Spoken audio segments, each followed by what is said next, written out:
تسعد المدرسة العليا للأساتذة طالب عبد الرحمن بولاية الأغواط أن تعلن عن انعقاد مؤتمر وطني الذي سينظم من قبل مشروع التكوين الجامعي بالتعاون مع خلية ضمان الجودة تحت عنوان الكتابة في عصر الرقمنة، نظرة لغوية أدبية وتعليمية.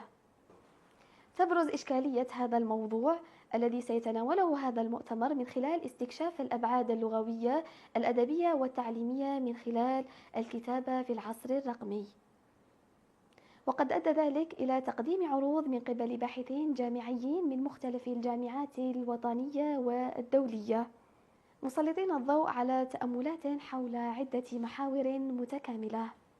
أولاً، من منظور لغوي تؤثر الوسائط الرقمية على اللغة نفسها، حيث تعدل ممارسات الكتابة وتدخل ظواهر جديدة مثل الرموز التعبيرية، الاختصارات وغيرها. على الصعيد الأدبي، تفتح الكتابة الرقمية آفاقاً جديدة للكتاب من أجل إنشاء أعمال تفاعلية. سيبحث هذا المؤتمر في كيفية تحول هذه الأشكال الجديدة من الكتابة إلى الأدب، مما يعيد النظر في المفاهيم التقليدية للمؤلف، النص والقارئ.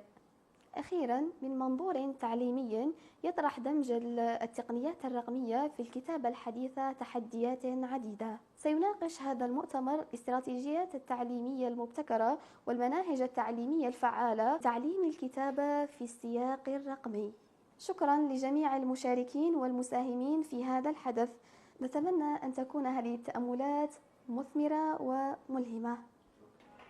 It is with a great pleasure that I announce the national conference online mode, organized at the École Normale Supérieure of l'Agouat by the PRFU project in collaboration with the Quality Assurance Unit. The conference is titled Writing in the Digital Age, Linguistic, Literary and Didactics Perspective. The originality of the issue addressed by this conference lies in the exploration of linguistic, didactics and literary dimensions of the writing in the digital age. This has resulted in many presentations led by teaching researchers from various Algerian universities, shedding light on reflections around several complementary axes. First, addressing the issue from a linguistic perspective. Digital media influence the language itself, modifying writing practices and introducing new phenomena such emojis, abbreviation, and so more. At literary level, digital writing opens up a new horizon for writers to create interactive, hypertextual, and multimedia work. This conference will examine how these new forms of writing transform literature, challenging traditional notions of author, text, and readership. Finally, from a didactic perspective, integrating digital technologies into writing instructions poses numerous challenges. This conference will address the innovative pedagogical strategies and the effective didactic approaches for teaching writing in the digital context. We hope this conference will provide a stimulating framework for exchanging ideas, sharing research, and considering new ways to understand and enrich writing in the digital age. Thank you to all participants, speakers, and organizers for their contribution in this event. May this reflection be fruitful and inspiring.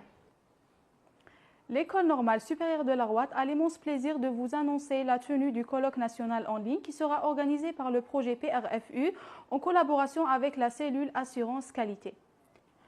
Le colloque est intitulé « L'écriture à l'ère du numérique, regard linguistique, littéraire et didactique ». L'originalité de la problématique à traiter par ce colloque se propose d'explorer les dimensions linguistiques, littéraires et didactiques de l'écriture à l'ère numérique, ce qui a donné lieu à des communications par des enseignants-chercheurs venant de différentes universités algériennes et même étrangères, mettant en lumière des réflexions autour de plusieurs axes complémentaires. Traitons d'abord la question d'un point de vue linguistique. Les supports numériques influencent la langue elle-même, modifiant les pratiques scripturales et introduisant de nouveaux phénomènes tels que les émojis et les abréviations.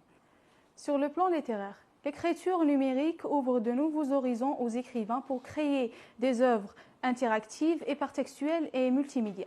Ce colloque examinera comment ces nouvelles formes d'écriture transforment la littérature, remettant en question les notions traditionnelles d'auteur, de texte et de lectorat. Nous espérons que ce colloque fournira un cadre stimulant pour échanger les idées, partager les recherches, pour comprendre et enrichir l'écriture à l'ère du numérique. Merci à tous les participants, intervenants et organisateurs de contribuer à cet événement. Que cette réflexion soit fructueuse et inspirante.